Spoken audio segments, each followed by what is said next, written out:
Bien, llegamos a la quinta sesión del seminario. En la anterior tuvimos el placer de debatir en torno al texto presentado por los Camões. Momentito, aquí está. Ajá. Sobre escritura y psicoanálisis, titulado Por la calle va mi corazón a pie. Está en otro lugar, dijo que se iba a conectar desde el móvil. Hoy tendremos un segundo encuentro con la literatura, esta vez basado en el texto de Lacan, el seminario sobre la carta robada, que es de 1956, aunque fue publicado en los escritos como texto de apertura de los escritos que se publicó en el 66. En el origen de este segundo encuentro está mi gusto por la literatura. Sin ser un escritor como Dulos o como Karina, y de antaño ser un apasionado de los cuentos de Poe. Especialmente recuerdo La caída de la casa de Usher, El gato negro y El misterio de Marie Roger. Mis primeras pasiones intelectuales fueron la literatura y la matemática. El psicoanálisis vino mucho después, cuando aquellas se revelaron impotentes para resolverme la vida y la muerte. Esta es la cuarta vez que preparo algo relacionado con este escrito de Lacan, lo que no me convierte en ningún experto, al contrario, sigo a cada vez sé menos. Cada vez que me encuentro con el texto me doy cuenta de que sé menos. La primera vez fue en 1995 en la Escuela del Campo Freudiano de Caracas. Daban un seminario sobre este texto de Lacan. Aquel entonces ni soñaba yo con llegar a ser psicoanalista, pero me empeñaba en entender algo que me era imposible entender. Como me resultaban relativamente fáciles las matemáticas, me dio por entrarle en detalle a la elaboración lógico-matemática de Lacan en este texto. Recordarán que él parte de la simple presencia-ausencia, lo que obviamente nos recuerda el Ford da del nieto de Freud. Presencia-ausencia simbolizadas por Lacan en este texto con un más y un menos. Y bueno, dice él usando pues algún artificio del azar, lanzar una moneda, por ejemplo. Entonces se puede lanzar y entonces que salga más o salga menos, cara o cruz. Y entonces él usa los signos 1, 2 y 3 para representar las diversas posibilidades de cada grupo de 3 lances consecutivos. Es decir, más, menos, menos, etcétera. Y más adelante utiliza otros símbolos del alfabeto griego: alfa, beta, gamma y delta, para simbolizar los diversos encuentros de simetría y disimetría que pueden darse. Es decir, más es una simetría, pero menos es una disimetría. Bueno, no tenemos que en realidad que llegar al hueso pues, de esta elaboración. A mi entender, la conclusión más importante de la compleja elaboración de Lacan, más compleja de lo necesario, diría yo, es la de ilustrar una de las 3 concepciones de lo real, la de lo real como imposibilidad lógica. Y bien, volviendo a mi anécdota de aquel entonces, examiné en minucioso detalle, de aficionado o bueno, profesional de las matemáticas que había sido, y de obsesivos, súper obsesivos, la examiné mucho detalle y encontré pues varios errores que no sé si serían atribuibles al autor, es decir, a Lacan, a la transcripción, a la editorial o a algunos de los matemáticos que eran los fans de Lacan, que posiblemente le ayudaron en este divertimento formal. Escribí no sé cuántas, no recuerdo cuántas páginas al respecto, y la distribuí entre mis conocidos de aquel grupo. Recuerdo que solo una amiga me comentó algo. Me dijo, Pedro Pablo, esto está más difícil que los de la CAN, lo cual me hizo mucha gracia. En el 2015, es decir, 20 años después, en el Foro del Campo Lacaniano de Venezuela en Caracas, no sé si Tony se ha conectado porque no puedo ver ahorita la pantalla completa de Zoom, pero ella estaba allí presente. Yo pues hice una presentación, un resumen de este escrito donde no abordé la cuestión formal, tampoco la voy a hacer hoy, más allá del comentario que acabo de hacer. Recuerdo que llevé una hoja de papel en forma de carta, manipulada lo más parecido que pude a la del cuento de Poe, arrugada, doblada y luego vuelta de revés. Una de las asistentes me dijo, luego de la presentación, que esa no era la carta robada, sino la carta arrugada. Ese comentario no me hizo mucha gracia. La tercera es mucho más reciente. Hace un mes hablé de una manera un poco informal. Un momentito. Aquí está. Oh, perdón, que se me fue.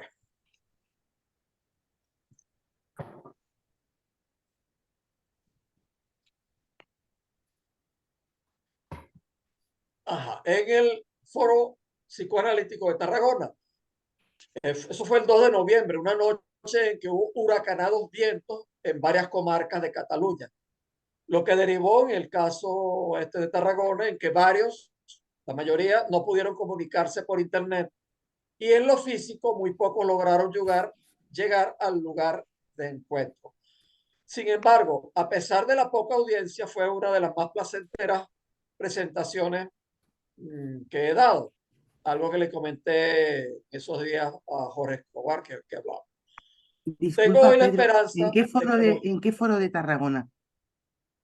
en el de Tarragona, uno se llama Foro Psicoanalítico de Tarragona y el otro se llama Foro Psicoanalítico Mare Nostrum. Pero o fueron los dos juntos? No, es que en Tarragona, lo que pregunta Carmen es que en Tarragona hay dos foros, el Foro Psicoanalítico Tarragona, que es donde están Isidra Bosch y Bosch, sí, Cristina sí. Santiago, y el otro es el Foro Mare Nostrum, donde están Manel Rebollo y Montse Palleja y otros. Fue en el de Tarragona, ¿Pero en cuál? donde estaba Isidra. Ah, Continúo. gracias, gracias. Ok, continúo. Um, bueno, espero pues que hoy pues sea similarmente placentera, aunque confieso que tengo mis nervios. Es cosa que le confesaba un poco a Gladys y a Jorge porque no estoy usando textos originales míos. Me estoy apoyando en múltiples referencias y yo soy como el hombre de los sesos frescos, que no puede copiarse a otro porque entonces se siente un plagiario. Entonces, de entrada, confieso que estoy usando solamente textos de referencia. No hay propiedad de lo simbólico. Recuerda, no hay propiedad. A ver, ¿quién comentó ahorita? Gladys. Ok, gracias. Eh, bueno, arrancando en firme, digamos que el seminario de la carta robada es un texto en el que Lacan construye y sostiene una tesis que ilustra a partir del cuento de Poe. Se resalta el interés por demostrar que el orden simbólico es constituyente, que hay una primacía, una autonomía de este registro y que su funcionamiento determina al sujeto. Esa es la tesis central. Hablemos un poco del autor, de Edgar Allan Poe. Este fue un escritor, cuentista, poeta, crítico, periodista y editor estadounidense. Nacido en 1809 y fallecido en 1840, en 1840 en a los 40 años. Se casó con su prima Virginia Clem de 13 años. Pero en ese tiempo, pues, eso era común. Sin embargo, hay algunos que sostienen la tesis de que ese es un matrimonio que no se consumó. Bueno, se consumó o no. La verdad es que la vida de Poe es realmente apasionante. Yo tuve la seria tentación de olvidarme del seminario de la carta robada y hablarles solo de la vida y obra de Poe. Pero pues, pensé que no les iba a resultar tan gracioso como a mí, entonces no cedí a la tentación. Reconocido generalmente como uno de los maestros generales universales del relato corto, Poe escribió La carta robada cuando tenía 32 años, publicándose en 1844 bajo el título, fue en inglés, ¿no? The Purloined Letter.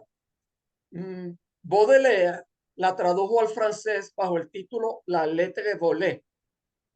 En español, pues la carta robada. Es de notar que el inglés letter significa tanto carta como letra, al igual que el francés lettre. Lo que no ocurre en español, pues tenemos carta y tenemos letra, no tenemos un solo significante para ambos. Por otra parte, el inglés purloin tiene otras evocaciones, además de la de robar, como son hurtar, eliminar, piratear y defraudar. Es algo que al menos en parte irremediablemente se pierde en la traducción. Siempre es así. Traductores, traditores.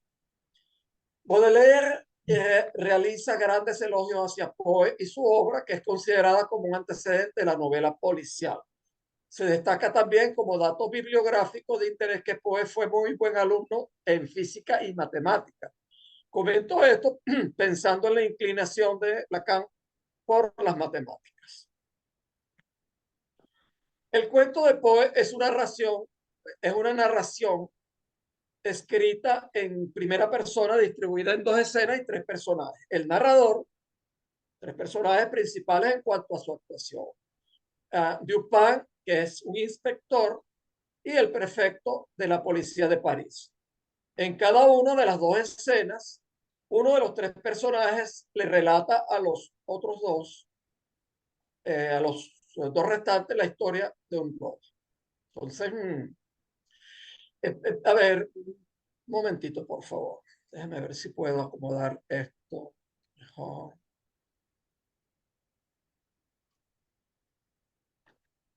Es que como les dije, no logré imprimir el texto, entonces es incómodo, tal como lo estoy haciendo. Entonces, estoy acomodándolo un poquito.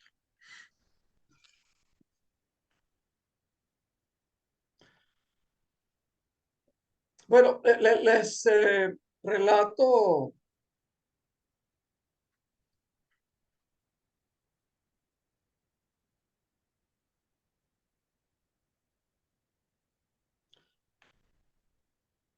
le relato un poco de memoria, pues, las dos escenas. Aprovecho acá para decir algo que olvidé decir al principio. Hemos puesto en práctica desde la segunda sesión la figura del interlocutor, que eh, bautizó, comenzó Jorge Escobar, continuó Sebastián Sánchez y continué luego yo en la presentación de Dulos Camós en la pasada.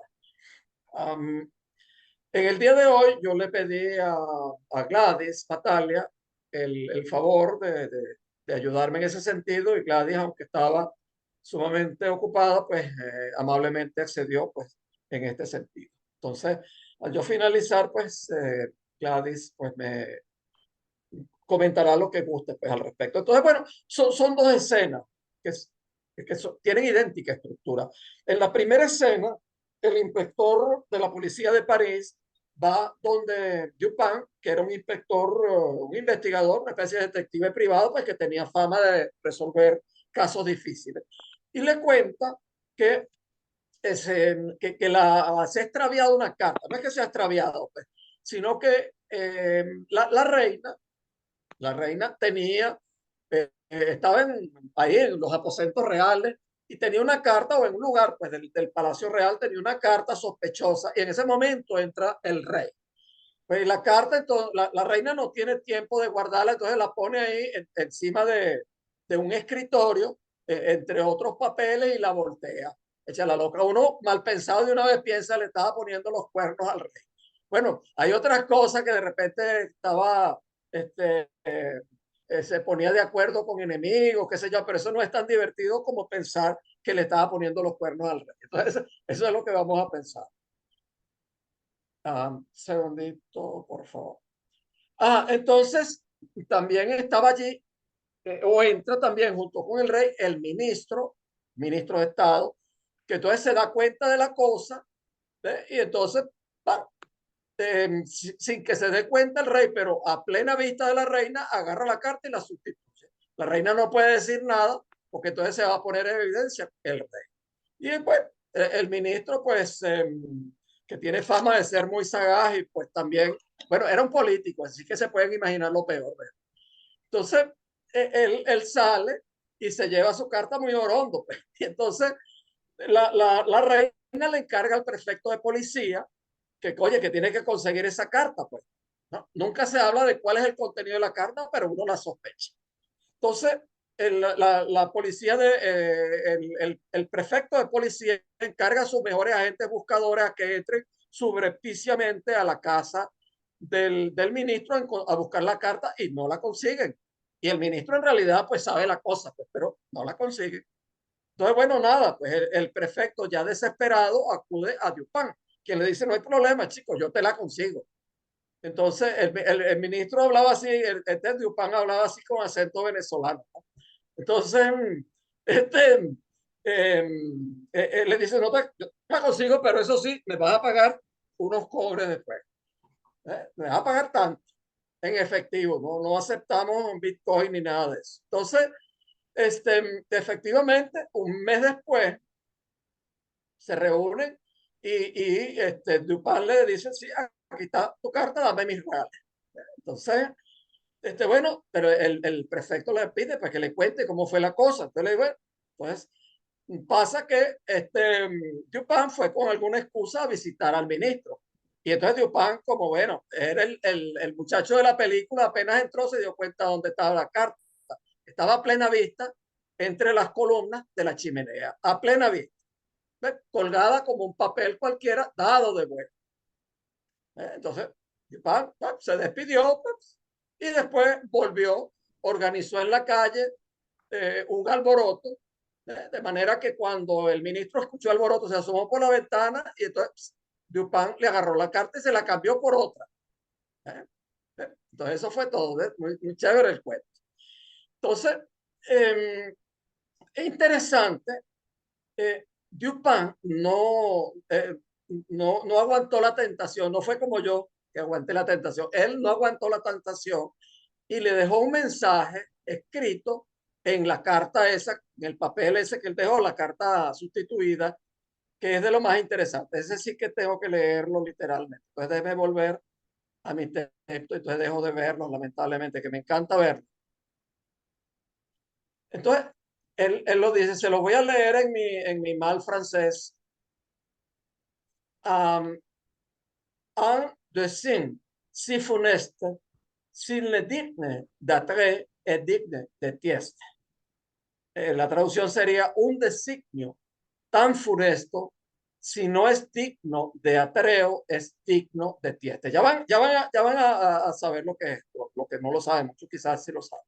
Estos son unos versos que se pueden encontrar en Atreo, en el Atreo de Quevillon, que fue un dramaturgo francés del siglo XVII y XVIII. Él se basa pues, en una historia de la mitología griega, una historia espantosa, una historia espantosa. Entonces, vamos a ver si me acuerdo de la cosa. Atreo y Tiestes, Atreo no era cualquiera, era el papá de nada menos que de Agamenón y de Menelao. Ustedes lo recordarán. Entonces, Atreo y Tiestes fueron expulsados de Pisa por su padre por haber matado a su hermanastro. Eran una joya. Entonces, bueno, van a otro sitio, pues entonces ahí Atreo pues se hace rey de otra cosa, pues, de otro poblado por allá. Y por alguna razón que no sabemos cuál, porque yo no la pude averiguar, él le ofrece un em, ya va, que tengo que volver a la chuleta. Ajá. El mejor cordero de su rebaño se lo ofrece a la diosa Artemisa. No sabemos qué tejemaneje tenía con la diosa Artemisa, porque usted sabe que los dioses ahí se metían con los humanos, entonces tenía su jugo también. Entonces, pero buscando el mejor cordero, se consigue un cordero dorado. Un cordero de oro que entonces no se lo quiere dar a Artemisa. Y entonces, ¿qué se lo da? Pues a su mujer, ¿no? Pero a escondida. Entonces, la mujer resulta que le estaba poniendo los cuernos a Atreo, con el propio hermano de Atreo, con Tiestes. Y entonces Tiestes, pues que era pasado de vagabundo, entonces le dice a Atreo, mira chico, el que consiga, el que muestre el cordero, ese va a ser el rey. Y Atreo, que era medio pistola, acepta la cosa. Y entonces Tiestes muestra el cordero y se hace rey. Y entonces, bueno, Atreo acepta la cosa, pero luego de un tiempo, pues se da cuenta que era que la mujer le estaba poniendo los cuernos.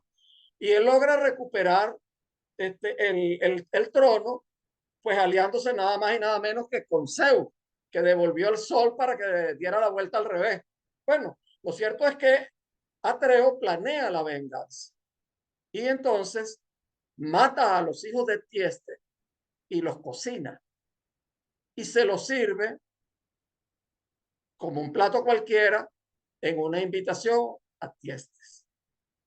Y luego que han comido le muestra la cabeza, las manos y los pies de sus hijos, se los muestra en una bandeja para que se dé cuenta de lo que habían comido. Y esto es horrorizado, vomita, y al tiempo él planea, él se va, pues planea su propia venganza. Entonces, recibe el dato de que si él tiene un hijo con su propia hija, si él preña a su propia hija, esa hija va a dar a luz un hijo que matará a Atreo. Bueno, para abreviarles el cuento, pues ya más horroroso no puede ser. Lo cierto es que eso se cumple. Lo interesante de esto es, por una parte, que Poe coloca este, esta, estos versos, pues, sacados de la obra del Crevillón. Con lo cual, a mi parecer, pues muestra lo detestable que le parecían los funcionarios politiqueros. Pero más remarcable para nosotros es que el mismo Lacan también, de muchas cosas que hay en el cuento de Poe, también lo sabe. Me pareciera que compartía ese disgusto pues, por los personajes, por ese tipo de personajes. Más adelante vamos a ver unas palabras ya en tono más lacaniano que Lacan coloca inmediatamente después que él la refiere en el seminario de la Carta Robada.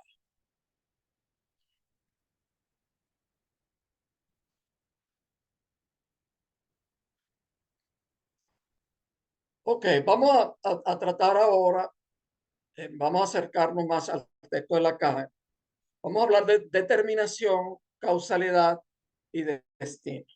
Estamos en las 23.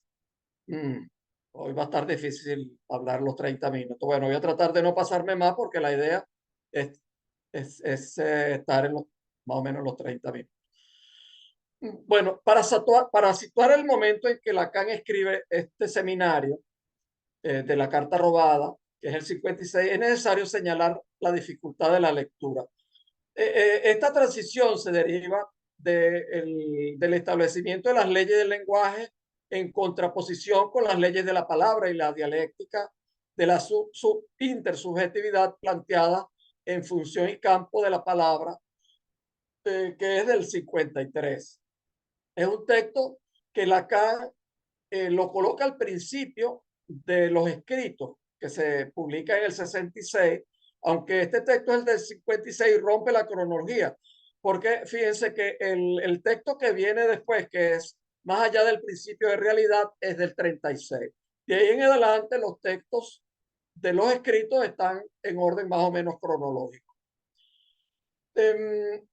También es interesante que Lacan acepta que se publique algo que fueron los escritos 13 años después del inicio de su enseñanza pública. Antes no había aceptado que se publicara nada. Por otra parte, hay que destacar que precede el texto una clase del seminario 2 titulada precisamente La Carta Robada.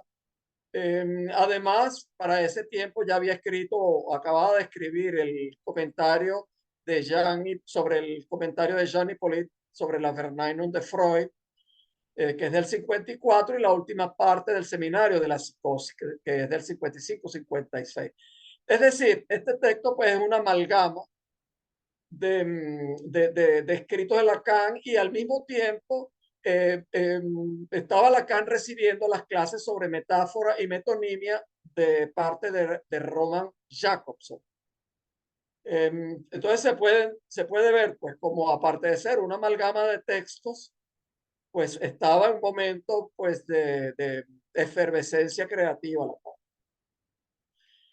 Es de mencionar también que el seminario de la Carta Robada se compone, hola Dulos, ya vi que estás allí. El seminario de la Carta Robada se compone de 4 textos separados. La obertura de todos los escritos que la antecede, pero ahí ya Lacan comenta algo del seminario de la Carta Robada. Por ejemplo, traigo este breve párrafo. Me perdonas, Gladys, esto último que hay cositas aquí que no te envié, pero son un poco de antecedentes. Esto es un poco breve, ¿no?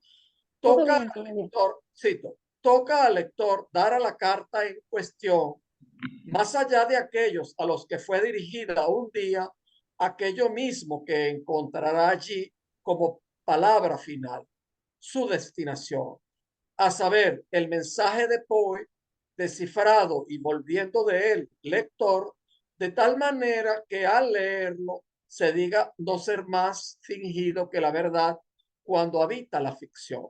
Una forma muy breve y simple de interpretar este breve párrafo es que nosotros, lectores, solo recibimos nuestro propio mensaje en forma invertida, un mensaje que es parte de nuestra verdad más íntima. Más adelante espero poder comentar algo sobre el punto de la verdad y la afección. Bueno, eso es la abertura. Luego viene lo que entonces titula Seminario sobre la Carta Robada, que es del 56. Luego agrega una presentación de la continuación. Luego una introducción, que es muy curioso, que es una introducción del 55, que la coloca entonces en tercer lugar. Y finalmente un paréntesis de los paréntesis. Eso es para enredarnos más. Ya Lacan estaba práctico en eso de enredar. Entonces, en este trabajo, Lacan parece pivotear todo el tiempo entre lo que implican las relaciones intersubjetivas y el funcionamiento de la cadena significante en su combinatoria formal. Construye el texto y plantea un objetivo claro, el de sostener e ilustrar su tesis con el cuento de Poe. Esto quiere decir poner en primer plano el orden simbólico. Queda patente eso en esta cita de Lacan. Por eso hemos pensado ilustrar para ustedes hoy la verdad que se desprende del momento del pensamiento freudiano que estudiamos, a saber, que es el orden simbólico el que es para el sujeto constituyente, demostrándoles en una historia la determinación principal que el sujeto recibe del recorrido de un significado. Denme un segundito, voy a saltar para por lo menos tocar algunas de las partes esenciales que quedan. Es de notar que desde el seminario 2 ya Lacan estaba tratando con el juego de que ustedes recordarán, el del par y el par e impar. Venía intentando introducir la idea de un lenguaje casi algebraico, de un lenguaje de signos desprovisto de sentido en el contexto del intento de articular el estructuralismo lingüístico con la naciente cibernética. Este sistema, esta maquinaria pone de manifiesto leyes, secuencias, ordenamientos que son heterogéneos, exteriores al sujeto y por eso mismo lo determinan.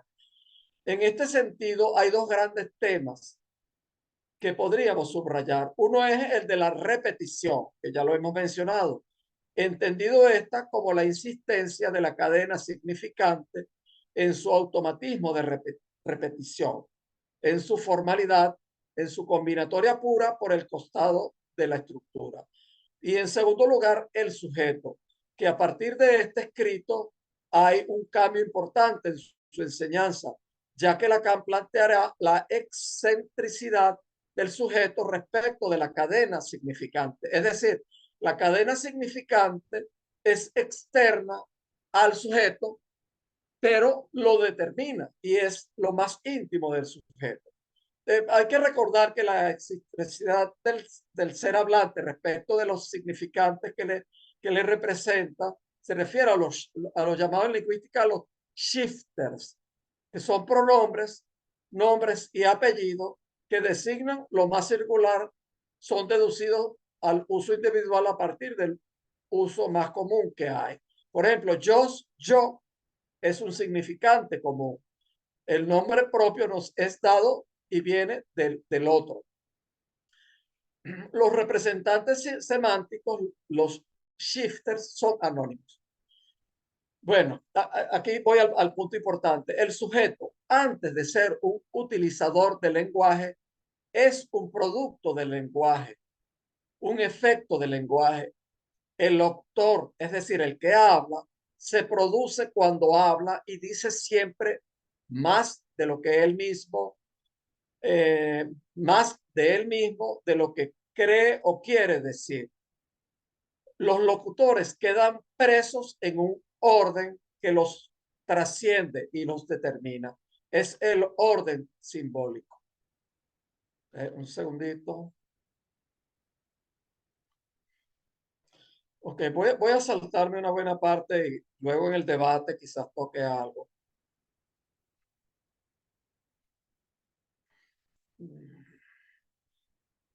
Que es la introducción de la causa, que sin eso pues nos quitaríamos buena parte.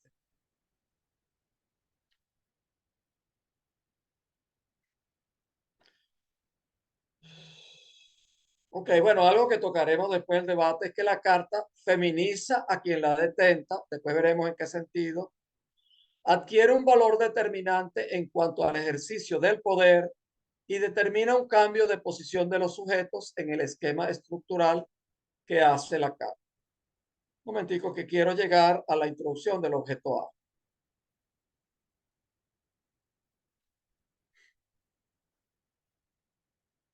Ok, aquí está.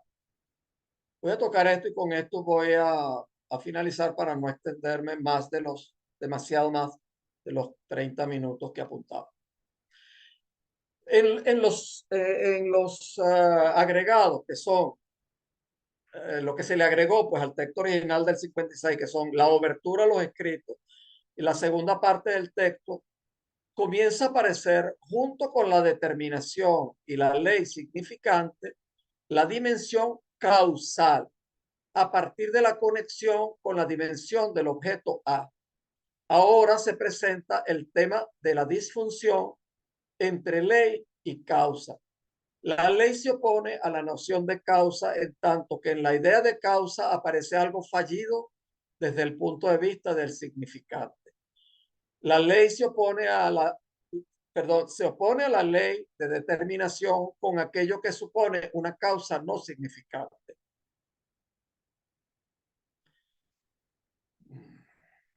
Fíjense, es el valor que dará Lacan al intervalo entre significantes. Se produce un vuelco en la enseñanza de Lacan. La teoría del sujeto consiste en que es determinado por el significante, pero causado por el intervalo, el objeto.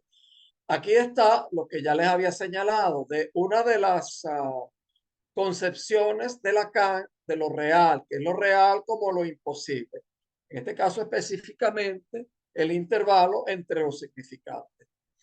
Las otras son, la final pues la de lo real del síntoma, o el síntoma como real, y lo otro es la de lo real como aquello que se repite, que siempre regresa al mismo lugar. ¿Ok? La carta en su dimensión de objeto, caput mortum, es una expresión latina, es una alusión a la alquimia, al precipitado, a lo que cae.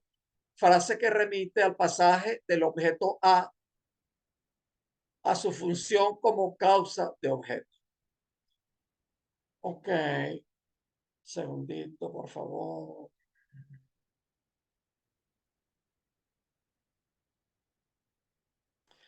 Ok, solamente les leo algo y ya finalizo. Acerca del tratamiento psicoanalítico de la repetición, aunque salto algo, pero es algo esencial para la clínica.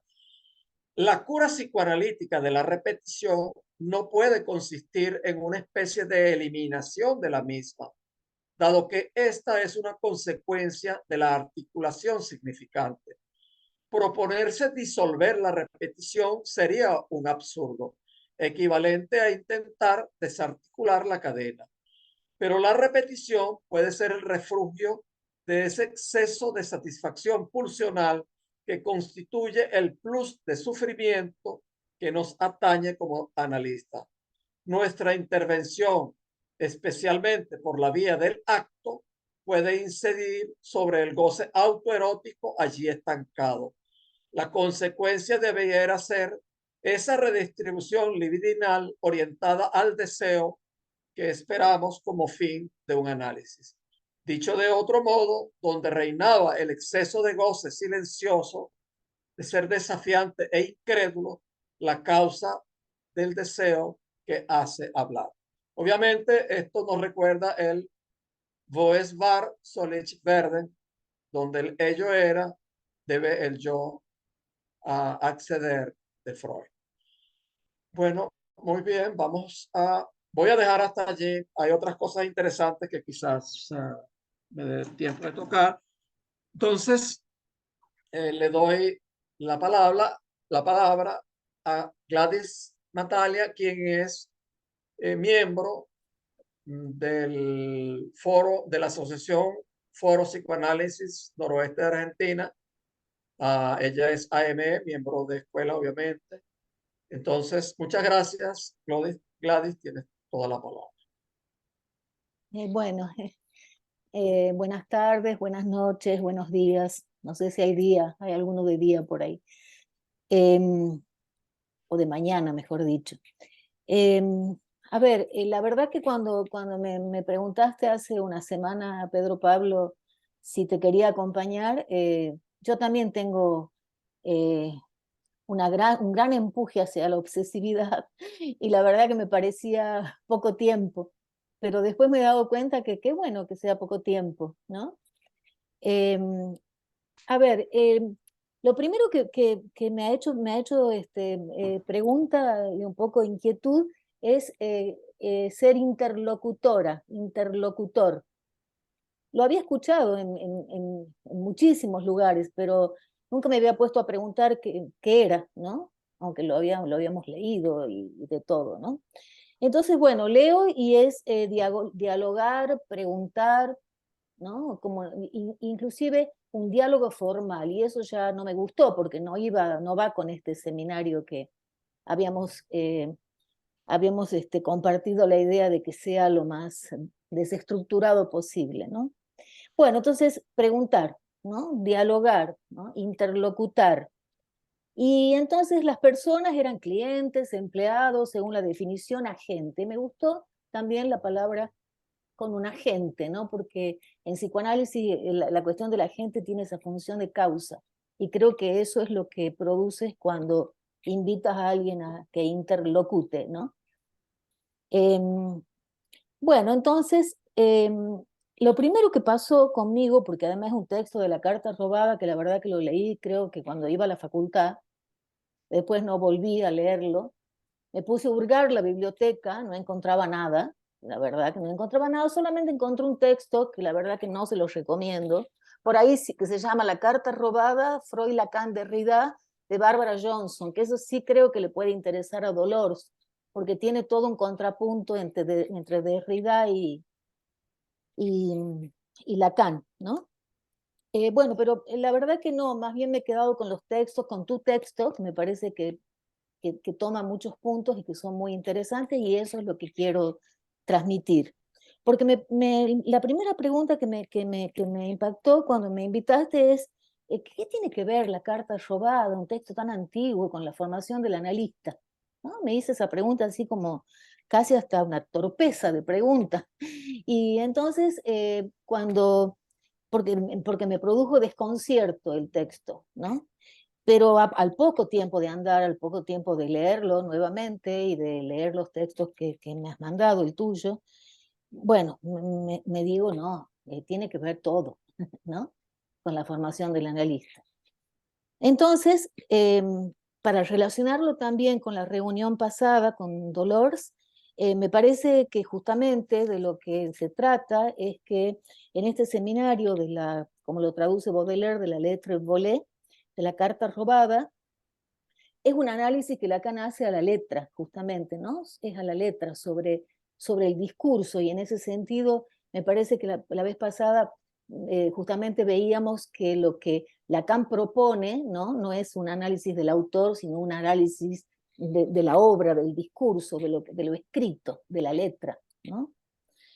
Bueno, este cuento de 1845, tal como vos lo dijiste, de Edgar Allan Poe, es un cuento, como vos lo has dicho, una trilogía, ¿no? Donde está los asesinatos de la calle Morgan, y creo que inclusive se hizo una película de terror, y el misterio de Marie Roget, que forman, digamos, una trilogía porque tienen el mismo personaje, que es el inspector Dupin. Y que además es como una especie de antecesor de Sherlock Holmes, ¿no? Que más o menos viene a cumplir una función parecida, ¿no? Del lúcido, ¿no? El inspector lúcido, ¿no? El pícaro, ¿no? Bueno, este cuento además he visto, me parecía interesante por ahí pensarlo, es contemporáneo de un poema de Edgar Allan Poe, que es un poema desafío que él se propone, que seguro que lo has leído porque has sido fanático de Poe, yo también con mis hijos sobre todo, porque he recordado algo, ya les cuento, que se llama El Cuervo, el poema.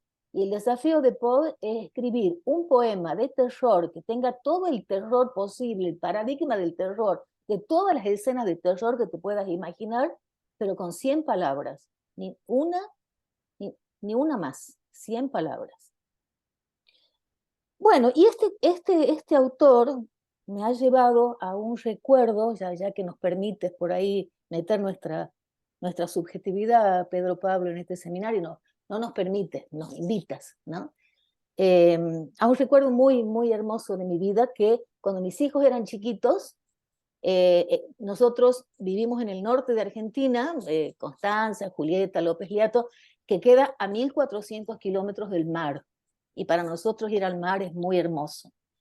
Entonces viajamos todo eso en auto para llegar al mar, se imaginan que es bastante en auto, y más en esa época, y yo había comprado Edgar Allan Poe para niños, y fuimos leyendo, bueno, mi hijo es un gran lector, y fuimos leyendo, digamos, los cuentos de Edgar Allan Poe. Y el cuento que más les interesó es La caída de la casa Usher, ¿no? Resulta que cuando llegamos al mar, es bien cortita la escena, cuando llegamos al mar, no habíamos alquilado ninguna casa para vivir y empezamos a dar vuelta por el lugar y no había nada, hasta que encontramos una casa que era como la casa Usher, una gran casa alta con techos altos, que inclusive había ruidos ahí mientras dormíamos, y los chicos empezaron a pensar con mi padre que esa era la casa Usher. Entonces, al final del cuento, en la casa Usher, el personaje vuelve para ver cómo la casa se derrumba. Entonces, nosotros cuando nos íbamos de la casa, que fue una casa llena de historia para nosotros, dimos la vuelta con el auto para ver si la casa seguía en pie, ¿no? Bueno, la verdad que Poe a mí me encanta, y me encanta sobre todo, me parece que es una buena lectura para los niños, ¿no? Para causarlos. Bueno, retomando la pregunta y ya no yéndome tanto a lo mío, este seminario, ¿no? La carta robada, y la formación del analista. Bueno, me parece que por un lado, como lo dije, hace un análisis del discurso, ¿no? Y además hace un desarrollo, es un desarrollo en forma de cuento, de algo que Lacan nos ha enseñado, digamos, a los que trabajamos como analistas, esto que acabas de decir, lo que es de una verdad que tiene estructura de ficción. Es decir, nunca existe la realidad como tal, sino que siempre esa realidad está construida sobre el fantasma ficcional, ¿no? Y eso es de alguna manera lo que se comparte entre la literatura y el psicoanálisis. Creo que por eso hay un punto de intersección y también de diferencia muy interesante, pero además porque es lo que se comparte con el trabajo del analizante y su novela familiar, ¿no? A través de las asociaciones libres, que es, digamos, esta verdad, ¿no? Que tiene esta estructura ficcional. La carta letra, como lo dijiste, tiene nos muestra Lacan que tiene, él la trabaja justamente para mostrar el poder, digamos, de lo simbólico, el poder estructural que tiene lo simbólico sobre el comportamiento de los sujetos, ¿no? Porque esta carta mueve a los diferentes personajes de la historia a moverse de diferentes maneras, de acuerdo inclusive a cada estructura, ¿no? Y lo más interesante a mí me parecía, y eso lo saqué de tu texto también, Pedro Pablo, es que esta carta letra nunca se da a ver el contenido. Es decir, nunca está la significación, porque puede ser infidelidad, que es lo que vos has elegido y es lo que uno tiende a pensar, pero puede ser conspiración, intimidación, traición, estafa, es decir, todo lo que sucede en el mundo del trono, de la política, ¿no? Entonces me parece a mí que es interesante porque justamente esta carta tiene esa función de no interesar la significación, sino que la significación se da a partir del interjuego de los significantes, y lo único que importa es que la reina sabe, me parece a mí en ese sentido también es sintomática, la reina sabe que esa carta la compromete a ella, digamos, eso a ella la concierne, ¿no? Eso le concierne a la reina, ¿no? Y de alguna manera también el ministro sabe que le concierne y bueno, y Dupin que la tiene que buscar, ¿no? Encontrar es porque algo le concierne sintomáticamente a la reina, ya sea porque es una estafa, ya sea porque es infiel, ya sea porque lo que sea, ¿no? Entonces, diremos, me parece a mí que la carta letra es un objeto, ¿no? Normalmente tendemos a pensarla como un significante, pero me parece que tiene esa función, justamente al no saber su significación, funciona más bien, digamos, como objeto causa, y es predecesor, como lo has dicho, de lo que Lacan va a estructurar después como el objeto A, ¿no? Es decir, esa letra que está entre los significantes, ¿no? Y que permite, ¿no? Porque existe la posibilidad de una significación. Entonces, me parece a mí justamente que la oposición significante-letra es eso que vos marcás, digamos que es el significante tiende a la polisemia, digamos, de la significación, y la letra entonces es inequívoca, eso lo decís muy bien. Es decir, que no interesa, el análisis que hace Lacan no es desde la hermenéutica, ¿no? Sino justamente de la función de potencia causal que tiene esta letra, esta carta letra, ¿no? Inequívoco, y que no interesa su contenido. Lo cierto es que hay que encontrarla porque compromete sintomáticamente a la reina. Después, ahí en tu texto vos decías que esta carta está dotada de nubilidad. Ese es un neologismo de Lacan, que yo supongo que reúne obviedad con nulidad. O, no sé, lo he leído en otro lado, pero no sé. Bueno, en todo caso ya lo vemos. Es decir, que esta carta es una carta distraída, desviada, retrasada, ¿no? En ¿Cuál sufrimiento. término dijiste, Gladys? Nubliedad, nubliedad, nubliedad, Nubliedad. nubliedad. Sí, lo dice Lacan, creo, en el seminario de la carta robada. ¿No? Me parece que es, lo he buscado, no existe, al menos tal cual. Bueno, pero habría que rastrear.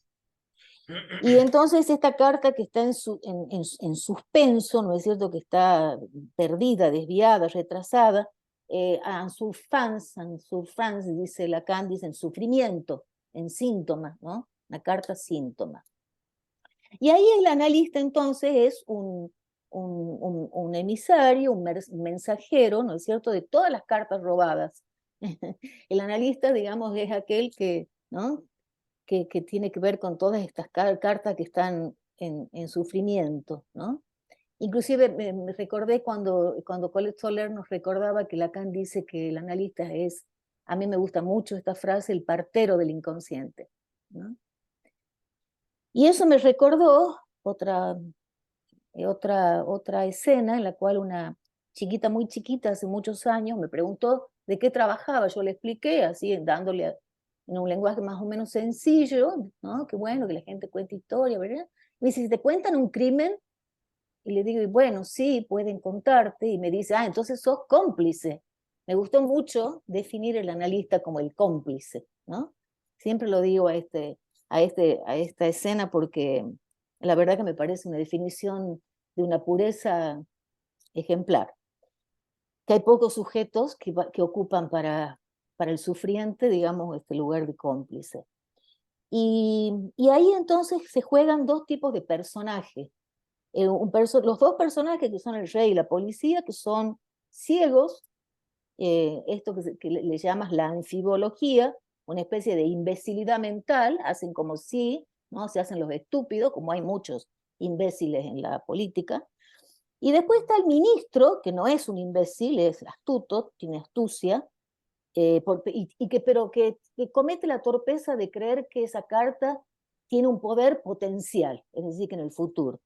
Pero por otro lado está Dupin, que es astuto, igual que el ministro, y que no cree que la carta tenga un poder potencial, sino que tiene un poder actual, ¿no? Y aprovecha la volada, me parece a mí, con toda esa distracción que has contado que hace, y le manda, digamos, a comerse sus propios hijos cocinados, su propia dacén, ¿no? Bueno, otra cosa interesante me parece que marcabas es que... Perdona, Gladys. Sí. Más o menos cuántos Ya minutos. está, falta, ya termino. Ya Ok. termino, que no llevo Para dar paso al debate y luego pues igual puedes Ya agregar. termino, dos cositas. Perfecto. Una cosita, que es el hecho de que el único que gana por su trabajo es Dupin. Es decir, gana dinero, es decir, que su trabajo no es ni por usarlo potencialmente, canallamente, como lo puede hacer el ministro, sino que justamente el analista no es un canalla, porque lo que lo evita, lo que lo pone, digamos, por fuera de la canallada, es que es un trabajo que él realiza, digamos, y es de lo que vive, ¿no? Y en ese sentido me parece que también se puede pensar, y que esto atempera además y pone límites a los efectos que la transferencia lleva, es decir, los efectos transferenciales. Bueno, eso se me ha ocurrido a partir de tu lectura y bueno, y los textos que has mandado y las cosas que uno ha leído antes. Bueno, eso. Bueno, muchas gracias. Okay. Muchas gracias a ti, Gladys. Voy a comentar brevemente solamente 2 puntos. Luego en el intercambio comentaré más, pues para dar más paso al debate, pues al intercambio. Es interesante la elaboración que hiciste inicialmente sobre el interlocutor. Habíamos hablado, es lo que creo que allá ya hablan como discutidor, en otras partes debatidor. En Brasil lo llaman debatedor, sería debatidor. Pero es interesante que en un momento tú dices, bueno, vamos a interlocutar como verbo, ¿no? Sí. Y bueno, a mí me sonó como electrocutar. No, pero es interesante, pues, porque pues, parte de lo que queremos hacer, pues, lanzar un poquito algo de corriente, no tanto como para electrocutarnos, pero sí pues para movilizarlo. Para Lo segundo despertarnos. es tu pregunta, pero bueno, ¿qué tiene que ver esto con la formación del analista?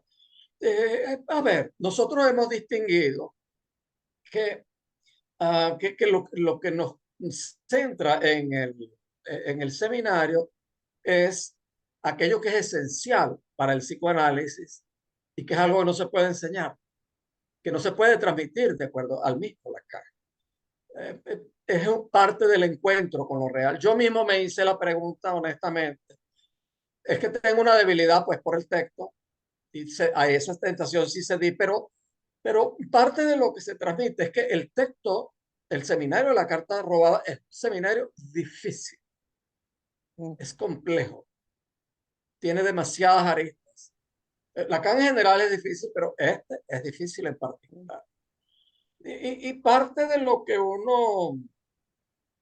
parte de lo que sí hay que enseñar es que uno tiene, bienvenida Ritet, que no lo había visto, eh, eh, es que es un poco como el horror a saber. Solo unos pocos analizantes están dispuestos a enfrentarse al horror a saber de su propia causa, de lo que está detrás de su verdad. Muchos retroceden, pues. Y no es una cuestión de voluntad, hay algo allí que no se puede. Es con relación pues al no entender, que también lo hablamos en las primeras sesiones, porque bueno, hay participantes que son de distinto nivel, y es que ahí conté un poco mi historia, que yo no entendía absolutamente nada, pero bueno, la terquedad pues me pudo más. Y hay otras cuestiones acá, pues, pero las comentaré un poquito después. No voy a comentar más nada, voy a dar paso a la pregunta. Les voy a pedir, como siempre tenemos, pues, colegas que participan por primera vez, algunos que lo dicen, solamente pueden venir una vez o eventualmente, pero para nosotros son importantes porque son en cierta forma nuestro éxtimo. Es decir, son colegas que tienen un amplísimo recorrido, tienen un gran reconocimiento y son parte nuestra. Entonces, son más que bienvenidos. Sin embargo, como nosotros estamos tratando de entender el seminario en un sentido muy particular, no meramente como cualquier seminario, simplemente vamos a dar clases, no. Estamos intentando, no sé si lo lograremos, pero estamos intentando que sea un dispositivo de saber, un dispositivo en donde se pueda crear un saber compartido y un saber individual. Entonces, por ese motivo, les voy a pedir que las primeras 3 preguntas sean preguntas o comentarios, sean de los participantes habituales, y después damos paso pues a todos. Bienvenido. Entonces, bueno, adelante con la señal de levantar la mano. Bueno, Dulos, que te hicimos una referencia, pues por tanto yo al principio como Gladys, pues a tu texto que tanto nos encantó. Este es otro encuentro con la literatura muy diferente desde otro punto de vista, pues al que ese es encuentro tan rico que tuvimos contigo. Y Karina, si nos quieren decir algo, Sebastián Sánchez, segura, miembro del Foro del Campo Lacaniano de Pereira en Colombia, quien reside desde hace varios años en México. Adelante, Sebastián. Bienvenido como siempre. Muchas gracias, Pedro Pablo. Mira que me gustó mucho, desde la vez pasada este trabajo con la literatura me ha gustado mucho. Y respecto a esto de la formación del analista, que a mí también me hizo pregunta, pero que fue justamente lo interesante, porque justamente nos lleva a preguntarnos por qué Lacan estaría interesado precisamente en este tipo de recursos, en este cuento en particular. Y entonces pensaba esto tan importante que decías, eh, que tiene que ver con los efectos del significante que causan al sujeto y que nos recuerda un poquito para qué el significante, por qué el énfasis en el significante, pero además qué se espera del significante, ¿no? Y que a mí me parece que Gladys también lo dijo cuando dice que de la carta no se sabe su significación, o sea que justamente el sentido, digamos, de un significante queda de lado, no importa cuál es el sentido, porque el analista no cree en un sentido preciso, sino justamente en la movilidad del significante. Y entonces como el significante simplemente puede decir una cosa, como puede decir lo contrario, etcétera, en momentos distintos, y que al final eso no es lo significativo, sino justamente cómo el sujeto está determinado y marcado por ese significante en particular, ¿no? Y que justamente lo hace colocarse en distintas escenas, de distintas maneras, a propósito de la repetición, eh, y que en el trasfondo finalmente ese significante, más que un significado o una significación, termina produciendo precisamente esa relación con la causa, que es ese vacío fundamental que determina al sujeto, ¿no? Entonces a mí me parecía muy importante porque en la formación del analista está justamente el cómo situarse frente a esa operación del lenguaje, ¿no? Y está esta doble vía, o se coloca uno en la vía del significado o de la significación, donde uno espera o cree que eso quiere decir algo en particular, este, o simplemente en estos efectos de causa del significante que lo que hacen es quitarle precisamente esa remisión al significado y que causan como ese agujero a nivel del sentido, podríamos decir, ¿no? Produce ese efecto de sinsentido una y otra vez. Y que me parece que está muy acorde también a lo que estabas trabajando sobre el silencio, ¿no?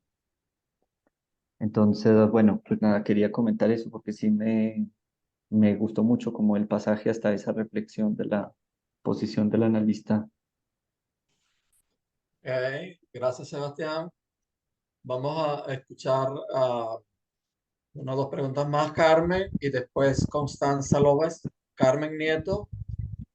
Hola, buenas tardes, buenas noches, buenos días, lo mismo digo. No sé en qué horario estáis saludando. Muchas gracias por todo lo que se ha trabajado hoy sobre la carta robada, porque todos, bueno, sí, yo soy de las antiguas, Pedro, entonces me la he leído varias veces. Y solo quería comentar, por un lado, muy rápidamente, que justamente porque no se sabe lo que dice la carta, ¿no? Aquí en la carta robada, eh, yo al final llegué a la conclusión de que el silencio era importante. Es decir, Lacan está trabajando el valor del silencio, que es un significante también. Pero realmente quería intervenir, Natalia, para decirte que el relato que nos has contado de tus hijos desde vuestra casa hasta la playa me ha hecho feliz, ¿sabes qué? Y cómo buscaste a Edgar Allan Poe.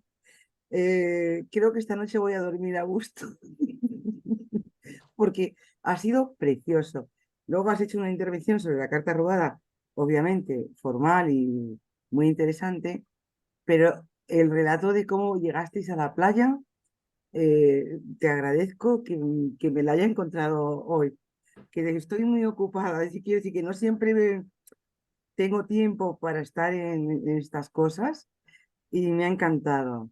Y ya está, era lo que quería decir. No os olvidéis del valor, el valor del silencio, que con la Ok, carta robada se olvida.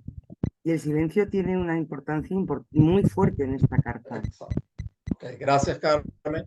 De nada. Constanza Lobo, después Dulot Después de Constanza, vamos a comentar. Si Gladys quiere comentar, yo comento. Después ya, por favor, los que asisten por primera vez son bienvenidos a levantar la mano. Gracias por esperarnos un poquito. A Constanza. Bueno, muchas gracias, Pedro Pablo, Gladys, por lo que han ido puntuando y también, ¿no? Porque me parece que este espacio, hacías el chiste, Pedro Pablo, de que en vez de interlocutar habías escuchado electrocutar. Bueno, por suerte no ha habido eso, pero sí ha habido un cosquilleo que ha movido, porque tal vez la carta robada, distintos textos que me he ido encontrando de esta referencia, un poco yo la evitaba, porque cuando comenzaba, ¿no?, a leerla, tal vez la complejidad ¿no?, hacía que la deje. Pero entonces, bueno, ¿no?, ha sido como una invitación a acercarme al seminario de la carta robada. Y quería también, ¿no?, como agradecer este texto que había acercado, ay, ¿cómo se llama? Margarita Bolinches, que nos habías compartido. Me había parecido, la verdad que leerlo, y esto quería compartir con ustedes, ¿no? Me ha gustado mucho, porque me parece que en algo, ¿no? Eh, eh, condensado, pero puntúa aspectos muy importantes, ¿no?, de la formación del analista, y me había quedado resonando, creo que ¿no?, en el encuentro anterior, donde había presentado Dolores, creo que Jorge Iván Escobar había hecho referencia al 3, y parece que evidentemente algo de ese 3 me había quedado resonando, porque en el texto, ¿no?, en los distintos párrafos, ¿no?, hace alusión también acá, o yo lo leí así, ¿no?, a esto del 3, porque al inicio, ¿no?, cuando hace la autora, hace como una distinción y va marcando, ¿no?, a partir de la carta robada y remitirse a un discurso que no fuera de semblante, hace una distinción entre el lenguaje, la escritura, o por lo menos lo nombra, ¿no?, y lo que sería la lectura y la interpretación. ¿No? En un segundo punto, digo, ¿no?, para que va marcando, y que me ha invitado por lo menos a mí también a leerlo desde estos tres puntos, hace una relación donde plantea, ¿no?, la distinción de significante, letra, objeto. Después, ¿no?, cuando habla del pase, ¿no?, recordaba también esto como los 3 momentos del pase. Bueno, ¿no?, me había quedado resonando eso del 3, y traía, porque creo que en los 2 textos que nos habías compartido, los 2 autores traen, ¿no?, y dejo ahí esta pregunta, ¿no?, de Lacan, de qué queda, pues, de un significante cuando ya no tiene significación. Y ¿no?, creo que en los 2 textos alude a eso, porque me parece que no, que también hay la dirección, y creo que es lo que han ido refiriendo también, ¿no?, a algo, ¿no?, de quitar eso posibilita algo, ¿no?, del encuentro con la causa. ¿No?, la autora creo que acá casi al final trae, bueno, la causa del ser se presentifica y se separa del significante como falta en ser. Yo he subrayado algunas cosas, y de ahí también otra, que la orientación clínica para nosotros del trayecto de la letra es despojar el agalma hasta llegar a ese resto de desecho. Bueno, bueno, comparto esto que, ¿no?, que la lectura me había llevado, y que me parece que es, bueno, ¿no?, muy agradable, y que me invita también, bueno, a releerla desde con otros elementos, también a la carta robada. Bueno, Bueno, gracias. gracias, Constancia. Un saludo a Victoria Torres. Encantado de tenerte aquí, Victoria. Espero que hayas logrado entrar. Lamentablemente, o sea, yo sí te lo envié, pero a veces el Zoom, perdón, los correos a veces se van a la bandeja de correo no deseado. Entonces, bueno, afortunadamente, encantado de que estés aquí. Ok, voy a responder. Fíjate, Sebastián, lo que tú preguntas me da pie para esta cita de Lacan, de este mismo texto del seminario de la carta robada. Después viene Dulós, que vamos a comentar, y después Dulós y los otros que levanten la mano a continuación. Cito Lacan de la página 34 de la edición del siglo XXI. ¿Crees actuar? Esto es como si el significante hablara. ¿Crees actuar cuando yo te agito al capricho de los lazos con que anudo tus deseos? Así que estos crecen en fuerza y se multiplican en objetos que vuelven a llevarte a la fragmentación de tu infancia desgarrada. Pues bien, esto es lo que será tu festín hasta el retorno del convidado de piedra que seré para ti, puesto que me evocas. Bueno, ahí se condensan muchas cosas, pero obviamente que tiene que ver con el significante, pero también con la causa, con el objeto A como causa. Dicho sea de paso, lo del convidado de piedra es otra referencia literaria, pues se refiere al Don Juan Tenorio.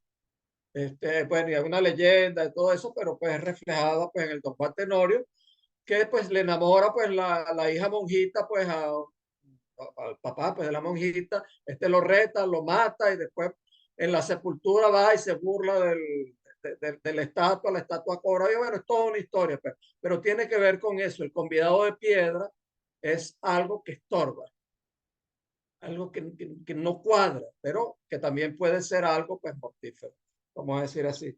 Con relación a los comentarios que hizo Carmen, me voy a referir a lo del silencio. Bueno, sí, pues sabemos lo fundamental que es silencio. Y ahí quiero hacer, para no extenderme mucho, una comparación de que no todo silencio es eficaz. Yo estuve con 3 analistas lacanianos. El segundo de ellos, por mucho tiempo, los 3 usaban el silencio, pero de manera distinta. El primero era un silencio plano, que no me decía nada, no me movía nada. Me mantuve muchos años ahí por la transferencia, pero era un silencio pues ineficaz. Fue muy distinto en la última, que eran silencios que decían mucho, eran silencios bien colocados.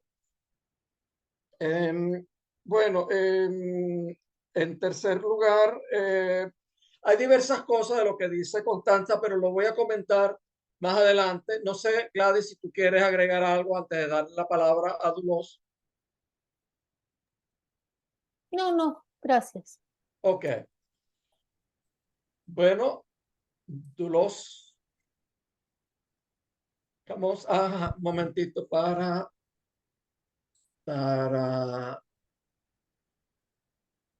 ya. ¿Puedes activarlo? Tu micrófono, Dulós.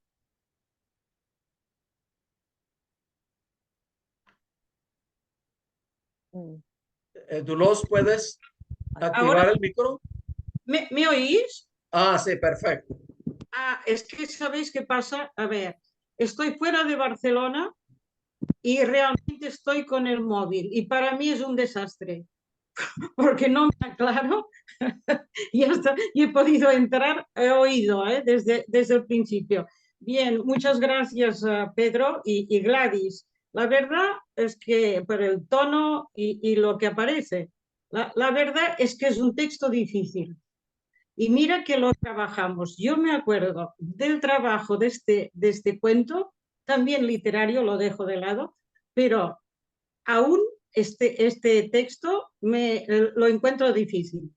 Solo voy a decir 2 cosas que ya se han dicho, que me parece una que es realmente un punto clave. La diferencia entre trayecto y mensaje. El trayecto, en tanto resto, se resiste a la significación. Y esto yo creo que es el punto clave de todo análisis. Hasta se resiste a toda significación, yo diría hasta el final. Evidentemente, con los momentos claves del análisis. Pero cuando ya hay una significación que ya no hay ninguna otra significación para el analizante en un momento dado, yo creo que este es un punto clave. Y después, me acuerdo que habíamos trabajado este texto, y esto me ha acordado ahora y lo planteo, a ver qué os parece, la cuestión de que Dupin es el analista. Y el analizante, de alguna manera, el analizante es el prefecto de policía. Porque creo que empieza el cuento con esto. Es el prefecto que no sabe qué pasa. Hay todo este lío de este caso que no se sabe. Y es Dupin el que realmente después, cuando se separa de las identificaciones del ministro, cuando se identifica la reina, al esconder también él de otra manera la carta, por esto creo por ahí, dice Lacan se feminiza, no sé exactamente, en todo caso lo leímos así. Entonces Dupin es el que finalmente realmente puede llevar hasta un cierto punto esta resistencia a la significación. Y en este caso me parece que es bien otra lectura que aporto, a ver qué os parece. Gracias. Gracias, Dolor. Bueno, mientras hay nuevos pedidos de palabra, comento el punto final de los comentarios de Constanza, que es cuando ya se llegan a significantes que no tienen más significación. Bueno, pues allí ya es parte pues, de lo que buscamos, pues. Es llegar pues ya a esos significantes que en cierta forma están pegados a lo real. Eso. Y es Sí, sí. un momentito para silenciar. Es parte de lo que buscaba. Es en cierta forma el rata del hombre de las ratas. Es creo recordar bueno, aquí varios, no todos, pero varios conocen los testimonios de Camila Vidal. Es el significante calima o el ruido de la cucaracha, el crunch. Es algo pues ya pegado a lo real, pues que es el otro sentido, la otra concepción de lo real de los que le hablaba pues al principio. Ok, Dulos nunca había pensado en el prefecto de policía como el analizante. Me parece muy interesante, lo voy a pensar al respecto. Bueno, Madeline, hola, ¿cómo estás? Te vi el lunes también el lunes también estabas. Sí, Lunes, sí. no, perdón, el día del seminario Ujú. del Inés Barros. Ya me olvidé cuándo era, fue el sábado, que hiciste El una muy buena sábado 2 de intervención. diciembre, Yo me quedé espera. celoso porque ya llevan dos que no intervienes acá, entonces por eso me atrevo pues a Mm. No, bueno, a convocar. Dolor se le hice unas buenas preguntas, si te acuerdas. No, realmente, bueno, hoy entré tarde, como ya te había avisado, porque tenía un Me había problema dicho. y no pude escuchar, digamos, desde el principio. A mí me llamó la atención la lectura que hace Gladys del momento en relación, es decir, cómo dice que el analista, al igual que Dupin, está, digamos, disculpado en cierta forma porque hace su trabajo y cobra por él, entonces se queda fuera de la canallada, ¿no? Aunque Lacan dice que también, es decir, comenta este golpe bajo que le hace al ministro, pero bueno, lo que me llamó la atención fue, digamos, este punto que también Lacan se pregunta, ¿no? Si no tendríamos que sentirnos aludidos nosotros de poner en relación el significante dinero, si no sería algo que despojaría de nuestra responsabilidad la cuestión de la transferencia. Y quería un poco que comentáramos sobre eso porque Gladys hizo una lectura, pero yo lo veo quizás de otra manera. Estoy de acuerdo con lo que dijo Gladys, pero creo que al mismo tiempo, creo que Lacan nos plantea que tendríamos que pensar que el dinero solo puede justificarse en la medida en que se puede usar en función de la transferencia.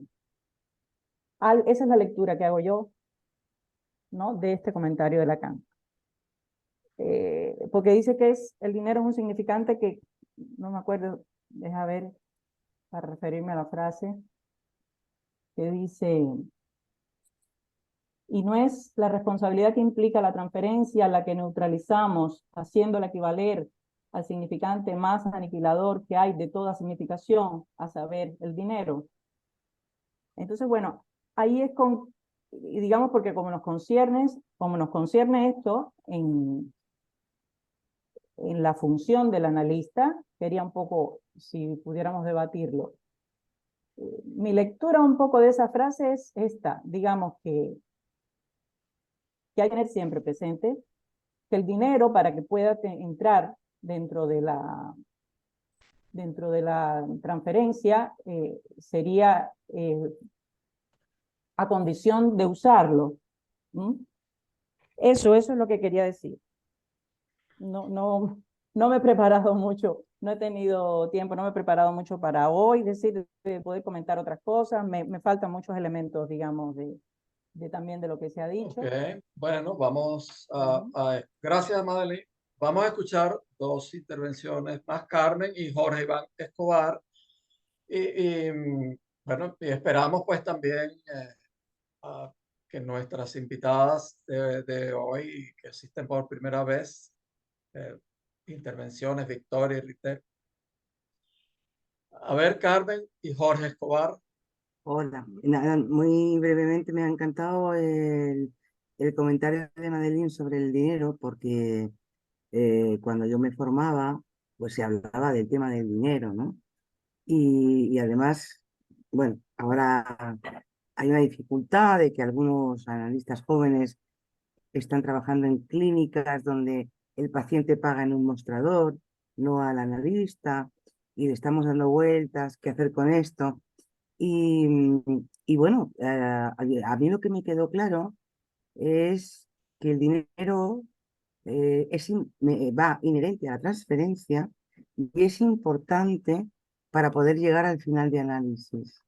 Porque si uno no llega al final de análisis con transferencia negativa y, y, y reniega de lo que ha vivido, también está el otro lado, de la otra cara de la moneda, que es el agradecimiento al analista. Y para que no se convierta en eterno, el dinero tiene que estar por medio para decir, usted ha pagado todo lo que ha conseguido, no me debe nada. Es una manera de saldar también cómo se va el analista a hacer el desecho de ese análisis y cómo el analizante puede llegar a su final, a su pase incluso. No sé, hablo así en genérico. Luego, no nos tenemos que avergonzar de cobrar, al contrario, hay que hacerlo. A mí lo que me preocupa ahora es que en mi formación se me insistió mucho que el analizante podía, o sea, tenía que pagar sesión a sesión y en mano, y se podía crear una deuda, pero que se tenía que ir controlando, teniendo en cuenta, el analizante tenía que saber que estaba en deuda, pero lo de pagar en un mostrador es una novedad que está surgiendo y que estamos viendo cómo abordar, porque la verdad es que es gente joven muy interesante, muy implicada con el psicoanálisis y están creando esta nueva modalidad de pago. O, a ver, no les queda más remedio a algunos, ¿vale? pero muy buena, me parece muy bien que hayas hablado de... De acuerdo, A mí me sí. costó mucho entender que tenía que cobrar, pero cobro. Bueno, Ya está. vamos a escuchar a Jorge Iván Escobar Galo, quien es miembro del Foro de Medellín. Comentamos, respondemos eso, luego le damos la palabra a Rite Sebasco. Adelante, Jorge. Buena tarde, ¿se me escucha bien? Sí. Sí, Bueno, no prendo mi cámara porque voy conduciendo, pero no puedo no participar. A propósito del pago, que pregunta Madeleine o que puntúa, acabo de presentar un texto para el Foro de Bogotá sobre el testimonio de Pierre Rey, donde uno ve mm, cómo la cana a este hombre le cobraba extremadamente duro, pero le permitió deudas. El tipo fue pagando con el tiempo. Y una de las cosas que el hombre señala de haber pagado costoso a Lacan es que lo había curado de las molestias de la gratitud. Eso me parece importante porque la función del dinero en el análisis, que es una de las condiciones esenciales para hacer un análisis, es monetizar algo del goce y transitarlo hacia la vía del deseo. Y en esa perspectiva me suena un poquito complicada la propuesta de Gladys de pensar que el analista es cómplice.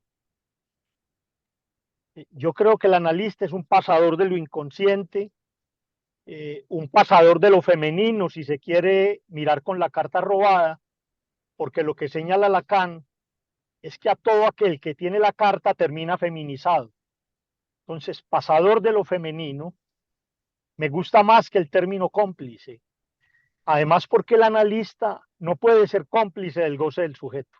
Entonces, ese término de cómplice me parece que es delicado y que había que precisarlo bien. Bueno, muchas gracias. Ok, bueno, comento brevemente este punto del dinero antes de darle la palabra a Rite y a Gladys, que seguramente querrá comentar. Este punto del dinero es esencial. Hay que cobrar porque es que si no queda deuda y si no, el paciente paga consigo. Ahora, cada movimiento del dinero hay que pensar cómo hacerlo. Mi experiencia clínica me dice eso. Es que hasta cómo se dice, cuándo se dice, en qué momento se dice, se aumenta, no se aumenta, la manera de pago, pero ¿por qué? No dar nada por sentado. Bueno, puedo pagarlo por un Bizum, pero ¿por qué? ¿Cómo vamos a hacer? Eso es, el pago y la manera de hacerlo es un elemento fundamental de la clínica. Entonces, eso no tengo pues ninguna duda. Y no siempre hay que aumentar, a veces hay que bajar. Y recuerdo que en un tiempo, yo estuve como unos 2 años en un centro asistencial de práctica clínica del Colegio Clínico vinculado aquí al Foro Psicoanalítico de Barcelona. Y recuerdo una paciente que llegó y que casualmente continuó pues por mucho tiempo, todavía está.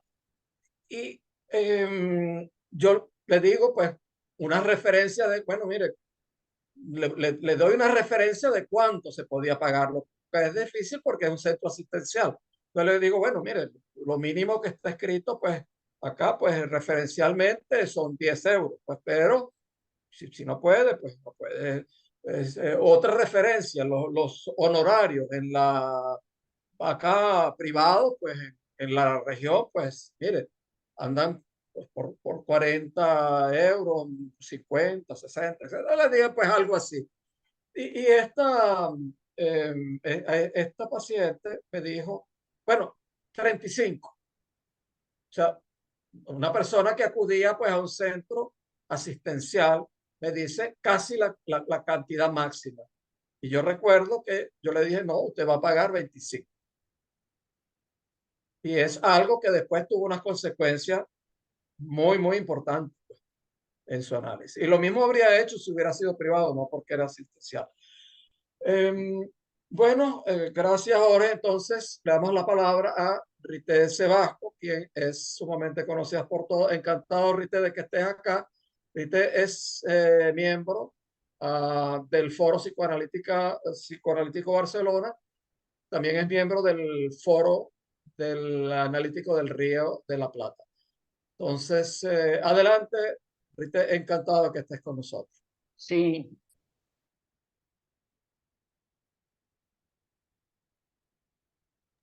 El micrófono, No se la Rité. oye, no se Un oye. momentito, a ver. eso. ¿Ya? Disculpe. Ahora sí. Bueno, yo encantada también de oírlos en la manera en que trabajan. No, no sé si me equivoqué de hora, porque yo entré a las 8:30, pero ya habías leído el texto ya había habido comentarios sobre el texto. Sí, es que comenzamos a las 7:30. Ah, bueno, vaya lapsus. Pues entro no solo tarde, sino irregularmente. Lo siento, pero me encanta oírlos cómo están trabajando. Bueno, no puedo, digamos, decir mucho, porque claro, para mí es un texto que creo que ya te había dicho, me interesa siempre volver, sobre todo por la noción de letra. Porque, digamos, estoy trabajando en otro contexto, de nuevo, sobre el texto de literatura, y siempre que se lee literatura hay que volver a la carta robada, por eso digamos, me conecté en particular esta noche, pero son muchas las cosas que han dicho. Voy a tomar una sola cosa así al vuelo, pero totalmente al azar, y del azar se trata justamente. Alguien que habló del capricho de los significantes, y me parece que es interesante. Hay dos temas que recortaré esta noche, este del capricho de los significantes y lo de la feminización de la letra, de la carta, bueno, que a mí nunca me quedó claro en ese texto. Con respecto al capricho de los significantes, me parece fundamental porque efectivamente el significante despejado de toda significación, ¿no es cierto? Lacan ya lo va trabajando de una manera, aunque todavía lo trabaja como cadena, pero ya lo va trabajando como un tratamiento de lo real, ¿no? Y entonces habla del azar también. Entonces, lo que pasa es que yo ya estoy aludiendo al complemento de la carta robada, que se acuerdan esto, cuando hace la combinatoria entre los alfa, beta, gamma y delta. ¿No? Y Lo cómo comentamos al principio, lo comenté al principio. Sí. Perdón, no te entendí. Lo comenté al principio, lo de los 1, 2, 3, más menos, y alfa, beta, gamma, delta. Claro, esto me parece, a mí personalmente, como no estoy releyendo el texto con ustedes así colectivamente, es lo que me vino como puerta de entrada para mí en este texto. O sea, la diferencia entre significante y letra, que la va a ir aclarando solo con literatura. En este texto todavía no está muy clara la diferencia entre significante y letra, pero en cambio está esta cuestión de la combinatoria, es decir, hay combinaciones imposibles. Que pues, si ya comentaste el texto, ya lo habrán visto. Hay combinaciones imposibles y es la manera en que Lacan entra en lo real en este texto. Va, una de las maneras. Por supuesto, la otra es el significante sin significación, pero todavía es el significante atrapado en la cadena. En cambio, la noción de azar, de combinación, de combinaciones imposibles, bueno, simplemente decir eso, digamos, como entrar en lo real. En cuanto a la feminización, en este texto nunca lo entendí muy bien. No lo entendí muy bien porque todavía no hay una concepción, digamos, de lo femenino con la lógica del no todo, etc. Proyectarlo en el texto sería difícil, pero en cambio me parece que también alude a una concepción un poco más, comilla, clásica, freudiana, criticable hoy, por supuesto, de la pasivización. Pero es una hipótesis que diría en este contexto, de la carta, la letra, el significante, insignificante, sin mensaje, sin significación. Feminiza a quien la posee, ¿no? Es así, ¿no? A quien posee la letra, la carta. Difícil jugar en español con este doble sentido. Bueno, a quien posee la carta feminiza porque de alguna manera lo desubjetiviza, lo pasiviza. En ese sentido yo entendía un poco lo de feminización. Pero siempre me ha quedado una duda. Para mí es un agujero en este texto, esta cuestión de la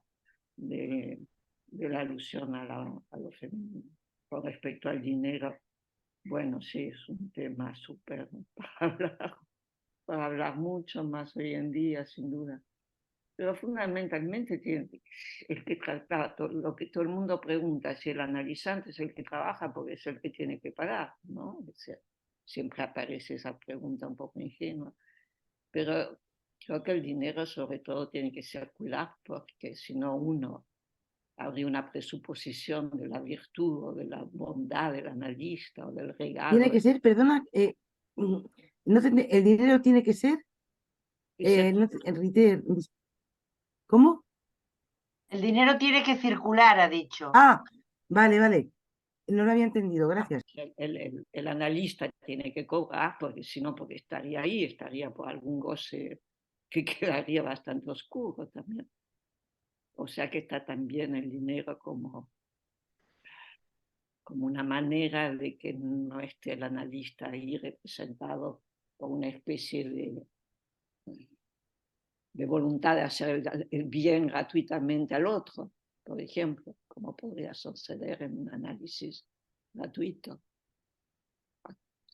Discúlpenme, son observaciones así muy sueltas porque no estoy siguiendo la circulación de vuestro trabajo, o sea que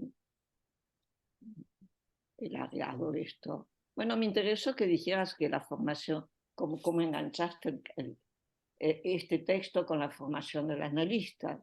Sí, podría decir que cualquier texto, ¿no? De Lacan puede funcionar como parte de la formación analista de una manera muy amplia. Me interesaría que lo especificaras, pero tal vez ya lo has dicho y sería una repetición. Bueno, nada más. Okay. Gracias, Rite. Antes de darle la palabra a Gladys, aprovecho pues para convocar a Pastora, a Marcelo, a Victoria, a quienes nos visitan por primera vez, que esperamos, encantado de tenerlos aquí, esperamos pues seguirlos viendo. Bueno, Pastora ya había venido, así que la recuperamos, no la dejaremos ir. Adelante, Gladys. Bueno, me han surgido otras cosas, ¿no? A partir de este intercambio que estamos haciendo. Yo digamos, lo planteaba la cuestión del cobrar, digamos, del dinero, lo traía así, digamos, ese era el recorrido que había pensado en relación a Dupin, porque justamente como contrapunto entre el rey y la policía, que son ciegos, que no ven nada, ¿no? Que son imbéciles, y el ministro, entonces el ministro y Dupin, que sí, tienen una astucia ahí muy interesante, pero que tienen una diferencia, me parece a mí. Entonces, me parecía que por ahí Dupin está haciendo su trabajo. Bueno, no desde esa posición, se me ocurría de canalla del ministro, como el ministro. Y en relación entonces al dinero, me acordé, no me acuerdo en qué texto, digamos, Freud lo dice, pero Freud dice que lo que complejiza al sujeto es siempre la sexualidad y el dinero. Entonces, por lo tanto, me parece que el dinero, como acaba de decirlo Rité, tiene que circular y además, si el analista se pone en esa posición de hacer el bien, digamos, ¿de qué goza, no? Un analista sospechoso si no cobra, me parece a mí. Y en ese sentido me acordé también de un analista, ¿no? Que bueno, ya no está con nosotros, pero que formó parte de muchos de nosotros, que fue Germán García, que una vez contó que lo consultó a él, fue a su diván una persona muy rica. Entonces él se preguntaba, ¿cómo se analiza un rico? Que es la pregunta que Lacan inclusive se hace, no me acuerdo si en el seminario 11 o en el 17, que creemos que el rico paga por razones contables, pero el rico no paga porque nunca le falta, ¿no? De algo así dice Lacan, ¿no? Por razones contables creemos que paga. Entonces Germán García decía, ¿no? Y me parecía interesante lo que él hizo en su posición de analista, que es hacerlo firmar un cheque en blanco, ¿no? Que se lo dio al final, se lo devolvió al final, con la suma escrita. Bueno, su estilo es el estilo de Germán, ¿no? Además, para los que lo conocimos. Bueno, me parece que por eso he traído el tema del dinero, ¿no? Pero coincido. Y después en relación a esto que comenta, que me comenta, digamos, Iván Escobar, sobre si, bueno, esta era una anécdota de una niñita que me pareció que, no es que yo crea que el analista tiene ese único lugar en el semblante del cómplice, ¿no? Sería un lugar complicado, me parece, pero bueno, era una anécdota de una nenita que me parece que supo captar ahí un punto importante de un lugar diferente, ¿no? De alguna manera exceptuado de otros, ¿no? De un amigo, de un confesor, ¿no? De alguien que quiera hacer el bien, ¿no? Bueno, eso, no sé, nada más. Ok, Julieta López Leato, quien, para que no la conozca, también es analista, miembro del de la Asociación Foro Psicoanálisis Noroeste de Argentina. Me lo aprendí por fin. Adelante, bienvenida, Julieta. Gracias, Pedro. Gracias a vos y a Gladys. Ha sido muy interesante, la verdad, el recorrido. Bueno, la verdad que tenía dos preguntas. Una que recién la hizo Rité, esto de la feminización, tampoco había entendido qué implicaba la feminización del que tiene la carta.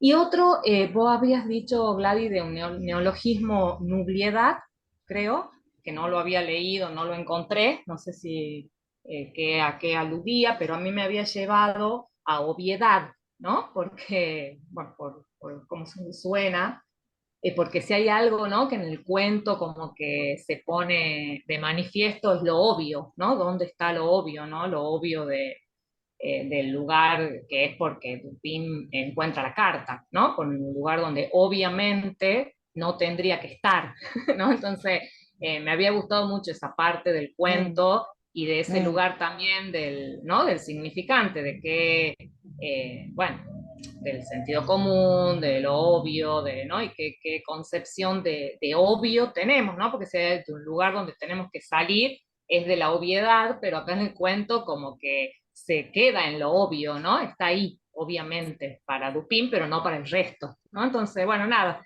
me había llevado ese neologismo a lo de la obviedad y me había parecido interesante y lo comparto. Claro, pero me parece que lo que tiene de interesante esa nubliedad es que justamente es una obviedad que juega, digamos, con ese esconderse en lo obvio, ¿no? Porque, ¿no? Ambos, digamos, tanto el ministro como la reina hacen eso, ¿no? Y Dupin lo que hace justamente es jugar con lo mismo, ¿no? Distraerlo. Bueno, me parece que, la verdad que yo, no sé, capaz que alguno sabe dónde está. Yo lo saqué del texto que me pasó Pedro. Pues ahí voy a quedar en deuda a Gladys porque yo me lo pasé por encima, pero prometo que lo voy a investigar, que lo vamos a investigar. Ok, comento brevemente y le doy la palabra a Marcelo. Bueno, buenas noches a todos y nada, Pedro, Pablo, encantado de poder compartir este espacio con vosotros y nada, y por mi... no te conocen. Bueno, vivo en Ibiza y soy médico de familia, analista practicante y miembro de los foros, miembro de del, Del de la Colegio en Clínico. Barcelona. Pero te esperamos en los foros, Marcelo. Concreto, sí, Y- perfecto. Ahí nos Ajá. veremos. Un saludo a todos y gracias de nuevo. Encantado que estés aquí. ¿Ibas a hacer algún comentario o pregunta, Marcelo? No, no, es la primera vez que acudo aquí y solamente me quedó el tema de la complicidad, ¿no? Y si bien el perverso no es una persona que habitualmente acuda a nuestras consultas, quería saber la opinión de los que tienen más experiencia en esto, cuando se enfrentan a algún delito. Cuál es la actitud del analista, ¿no? Porque estamos en formación del analista, ¿no? Entonces, ¿qué tipo se había hablado de la palabra complicidad, pero qué tipo de confidencialidad habría que llevarse a ese nivel en cuanto haya algún tipo de delito, ¿no? Es una pregunta. ¿Puedes repetirla brevemente, Marcelo? No, que decía que normalmente tratamos con neuróticos o psicóticos, pero el perverso no es alguien que se arrime a nuestras consultas. En el caso de que haya algún tipo de delito, si este debe ser denunciado en función de la confidencialidad que reporta nuestro trabajo, ¿no? Bueno, es un punto álgido, a ver qué podemos comentar. Volviendo un poco atrás, de los varios puntos que comentó Rité, gracias Rité. Fíjate, lo de la feminización también a mí me ha hecho preguntas. Yo le encuentro un poquito, por lo menos por el lado de la mascarada, porque fíjate que en cierta forma, tanto la reina como el ministro se colocan como poseedores del objeto del deseo. Y hay un poco como hacerse los interesantes, cada uno, y eso sí va más por el lado pues, de la mascarada. Es una posibilidad que haya de esa feminización en este cuento. En este cuento. Iba a comentar algo. Ajá.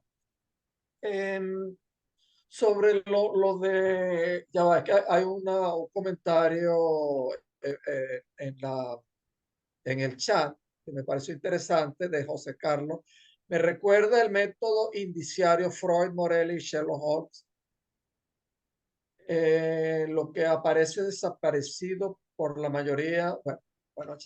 Bueno, fíjate en esto de lo que es obvio y de lo que aparece, nos recuerda algo que hemos comentado en varias sesiones pasadas, que es el no dejarse engañar por la palabra vacía, sino tratar de captar algo de la palabra plena. Porque el bla, bla, bla de la palabra vacía es como todo eso que el prefecto de policía y sus inspectores no consiguen. Pues.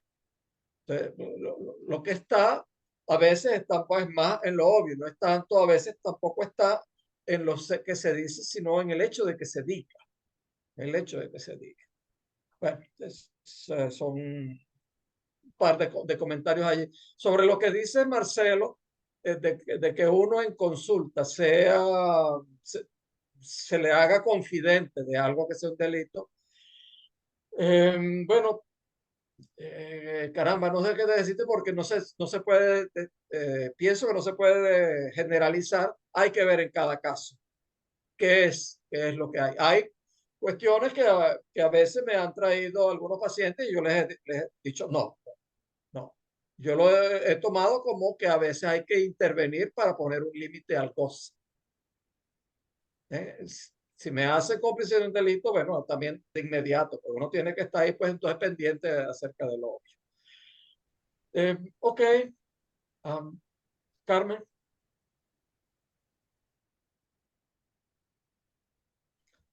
Micrófono, Carmen. Sí, que tenía, vamos a ver, menuda tarde, menuda sesión.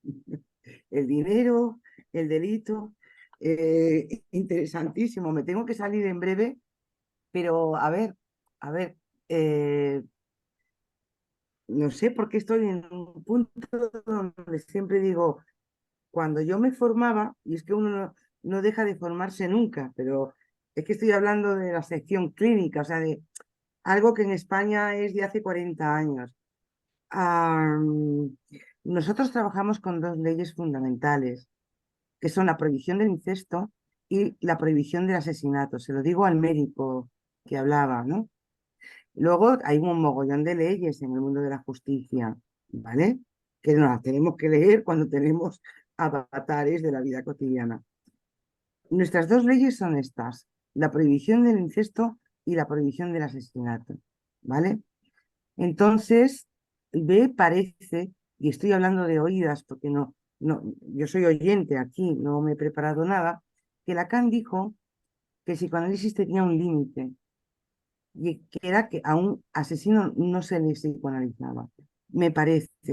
Rite, que está presente, igual me lo corrobora o me lo desdice. No lo tengo presente. Sin embargo, ¿perdona? Que no ¿Cómo? no lo tengo recordado con esos términos, pero de que el análisis hay límites y que no es necesario tomar en análisis a quien haya cometido un crimen. Sí, eso es. Con el incesto Sin y el- embargo, que también se ha mencionado al perverso, Lacan dijo, no hay que retroceder ante la perversión, igual que lo dijo con lo de la psicosis. Pero dijo que al perverso el análisis quizá hay que dirigirlo hacia que sienta una cierta culpa de lo que hace. ¿Es así o no, Rite? Es más bien el perverso el que rechaza el análisis que el analista. Eso es. Y si te cae uno, No necesita análisis. eso es muy raro que un perverso venga a análisis, pero Si si un te cae verdadero uno, perverso no lo necesita, no necesita el análisis. claro, Está bien orientado en su goce. eso es, pero si cae Sabe uno, hacer con su goce, como dice Lacan. eso es. Si el perverso viene es por razones no relacionadas directamente con su perversión, claro. sino con su lado, Y con los además, rasgos que pueda tener neurótico. no cualquiera que comete un asesinato es forzosamente un perverso, no lo sabemos. Cuidado. No, por eso estoy De hecho, el perverso diferenciando. más a menudo cuida a aquel que es víctima de su perversión, porque si lo mata, se le acaba pues el goce. El goce, eso es. Entonces, lo que estoy diferenciando es las dos leyes fundamentales para el psicoanálisis, sin desestimar las demás, es de donde se parte, ¿vale? Que un asesino no tiene por qué ser un perverso, ¿vale? Que Lacan le pone un límite. Dice que el análisis tiene un límite de aceptar pacientes y luego decir que justamente en el Foro de Madrid tenemos un espacio que es arte y psicoanálisis, donde tenemos ahora mismo una exposición de un preso de la cárcel que cometió pues, el delito de que iba bebido y atropelló a un peatón y lo mató. Y ha hecho toda una obra artística para... es un hombre arrepentido que el propio director de la cárcel vino a ver la exposición al foro. ¿Por qué? Ya lleva un tiempo en la cárcel y tal, y le van a conceder la libertad porque se ve que ha hecho una transformación. Pero ojo, hay que decir que hay un grupo de psicoanalistas que están trabajando en las cárceles y que saben tener ojo para este puede trabajar para salir distinto de la cárcel, no igual que entró, sino distinto. Entonces, no confundir perverso con asesino. Efectivamente, el psicoanálisis tiene un límite, pero claro, acabo de hablar con una amiga psicoanalista ayer y me dijo que en la pandemia le entró uno que le dijo, oiga, es que he matado a una persona y que no se podía mover de la silla, porque si te entra uno y te lo cuenta, ¿cómo lo mueves? ¿No? Bueno, y en fin, te voy a podemos pasar contar más, pero que los asesinos te pueden entrar, ¿qué le vas a hacer? Ok, gracias, Carmen. Comento antes de la palabra de Madeline. Confieso un poco porque me he quedado con la pregunta que yo mismo me he hecho de cuál es la relación de este seminario con la formación del analista tal como la estamos entendiendo, que ya la planteaba Gladys al principio, la comentaba ahorita Riteo, la preguntaba, y yo confieso que la mejor respuesta que yo tengo es que en realidad lo que ha tenido es la significación que ha tenido en mi formación. Y entonces en eso pues tengo que declararme culpable.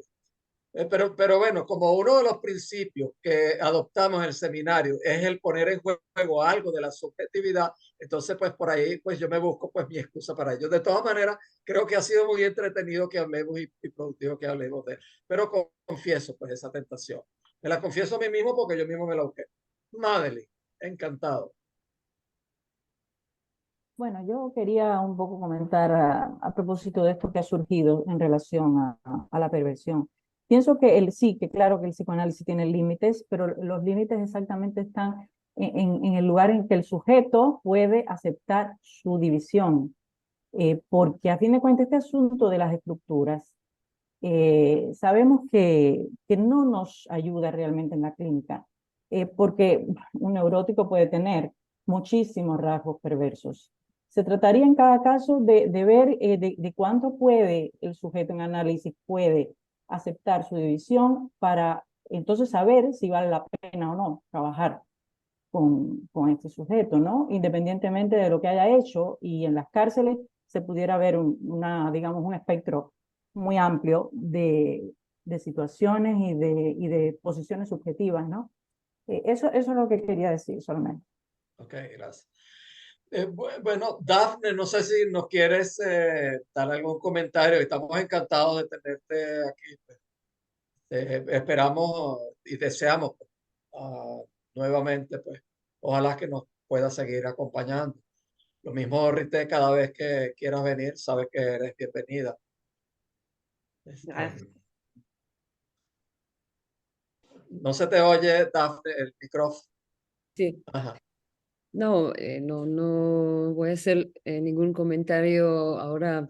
Hay muchas cosas interesantes con esa feminización de la carta. La carta para mí es como un significante asemántico, así lo entiendo yo. Y el efecto que tiene sobre los seres pero no voy ahora a entrar en esto, solo quiero decir muchas gracias. Bueno. Me gustaría mucho seguir Bueno, encantado.